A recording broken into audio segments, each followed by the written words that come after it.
Sikdar MD Jahangir, আপনি আমাদের YouTube চ্যানেলে লিখেছেন, আমার বেডরুমের দেওয়ালে আয়াতুল কুরসি এবং আল্লাহ ও মুহাম্মদের নাম অঙ্কিত বিভিন্ন ওয়ালমেট লাগানো আছে। এরূপে স্ত্রীর সাথে ঘনিষ্ঠ হওয়ার বিধান কি?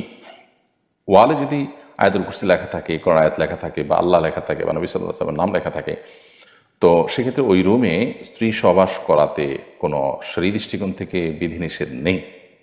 তবে কোনো কোনো ওলামায়ে-কেরাম ওয়ালে এ ধরনের কোরআন আয়াত ইত্যাদি টাঙিয়ে রাখাটাকে নিষেধ করেছেন, নিরুৎসাহিত করেছেন। বিশেষ করে সৌদি আরব ওলামাদের কেউ কেউ এটিকে নিরুৎসাহিত করেন। তারা মনে করেন যে এতে কোরআনের অপমান হয়, কোরআনের অসম্মান হয় ইত্যাদি। যদিও এর বিপরীতে অন্যান্য ওলামায়ে-কেরাম এটাকে সমর্থন করে এবং সেটারও যথেষ্ট যৌক্তিক কারণ রয়েছে। তো সর্বাবস্থায় এই ধরনের ওয়ালমেট যদি থাকে, সেখানে স্ত্রী সহবাস করা এটি নিষিদ্ধ কোনো বিষয় হবে না। তবে কোরআনের প্রতি অসম্মান হয় এরকম কোনোভাবে যদি থাকে, একেবারে কাছাকাছি থাকে, স্পর্শ হয়, অথবা দৃষ্টিকটু পর্যায়ে থাকে, তাহলে অবশ্যই সে ব্যাপারে দায়িত্বশীল এবং সতর্ক হওয়া কর্তব্য। এবং দৃষ্টিকটু কিনা এটা পরিস্থিতি দেখে বোঝা যায়, ওয়ালেট ঠিক কোন পজিশনে আছে, কিভাবে আছে না আছে, এটার উপর নির্ভর করে আসলে।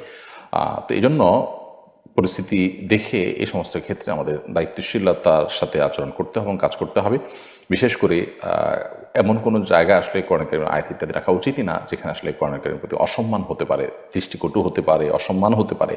অনেক সময় দেখা যায় বিভিন্ন পোস্টারে আমরা কোরআন কারীমের আয়াত লিখে যেখানে সেখানে ওয়াল টোয়াল লাগাই দিই, যেখানে দেখা যায় ছিঁড়ে নিচে পড়ে। অনেক সময় দেখা যায় যে আপনার অনেক পশু পাখি সে সমস্ত ওয়ালে বসে, অথবা কুকুরে অনেক সময় দেখা যায় ওয়ালে পেশাব করে, অথচ সেখানে আমি আল্লাহর নাম লিখছি এত নিচে যে এটা অসম্মান হতে পারে। তো এই জন্য বাসায় হোক আর বাসার বাইরে হোক, ওয়ালমেট বা আল্লাহর নাম ইত্যাদি আমরা রাখার ক্ষেত্রে কোন পজিশনে রাখছি, কিভাবে রাখছি, দৃষ্টিকটু হচ্ছে কিনা, অসম্মান হচ্ছে কিনা, এই বিষয়গুলো আমাদের মাথা রাখা দরকার।